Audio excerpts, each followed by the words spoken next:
Iniciamos con los índices de endeudamiento.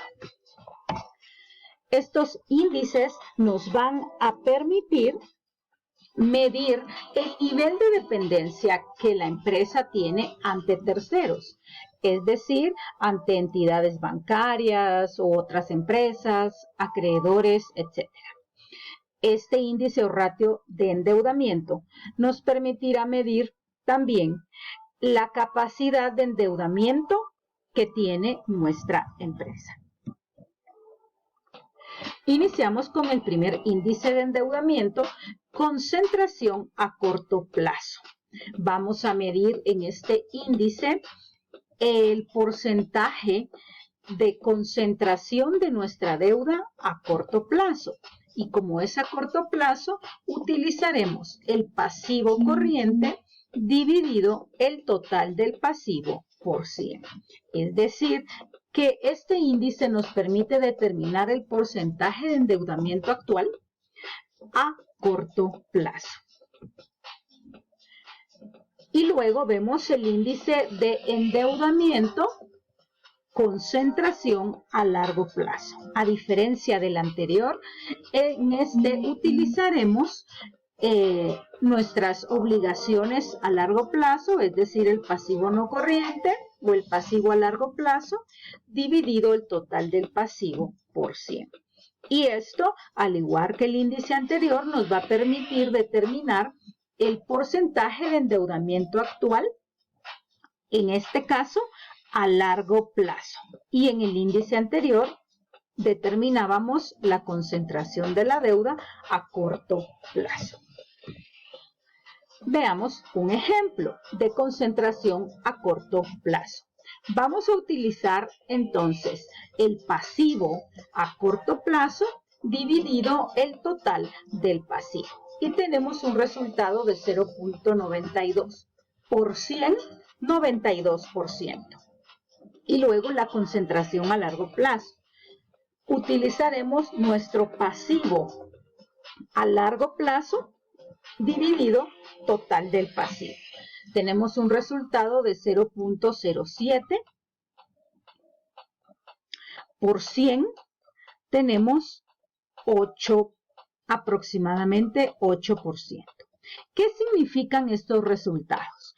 Que la empresa X en cierto periodo de tiempo tiene cerca del 92% de sus obligaciones o sus deudas concentradas a corto plazo. A corto plazo tiene concentrado el 92% de su deuda y el 8% lo tiene concentrado a largo plazo.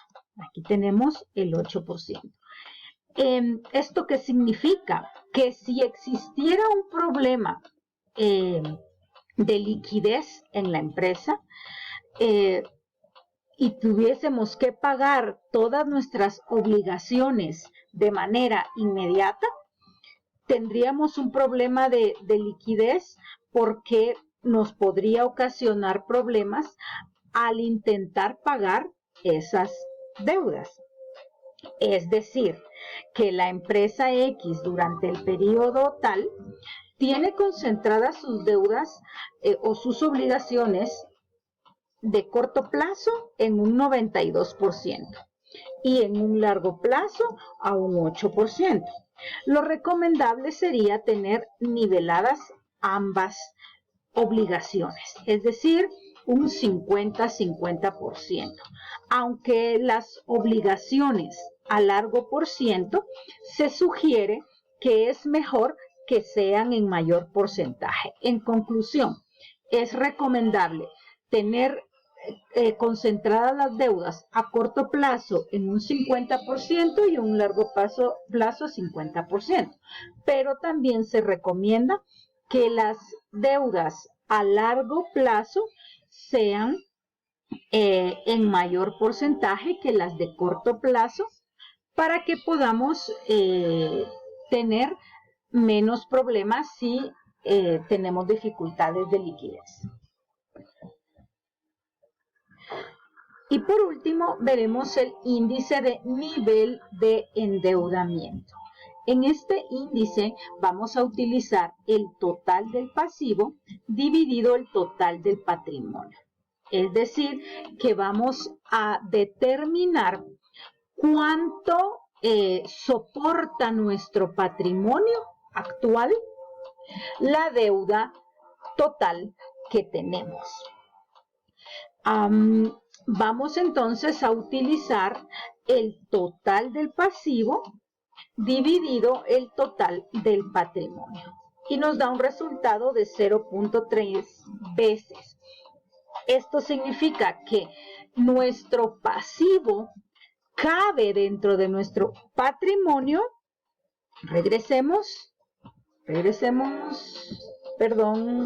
Listo. Que nuestro pasivo cabe dentro de nuestro patrimonio 3 veces.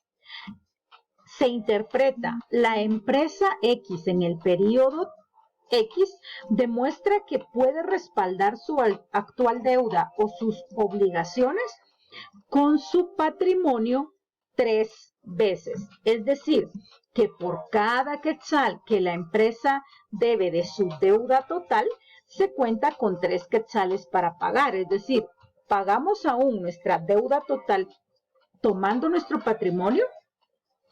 Tenemos 3 quetzales por cada quetzal que debemos del total de las obligaciones y aún seguimos teniendo capacidad para endeudarnos.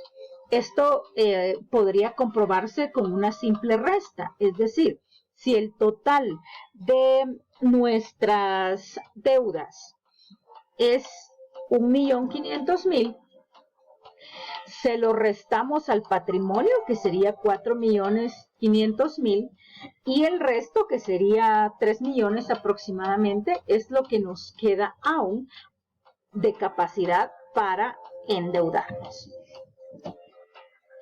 Éxitos entonces con los ejercicios de esta semana. Quedo a la orden en el chat de dudas. Pueden utilizar videollamada también por ese medio. Un fuerte abrazo. Éxitos.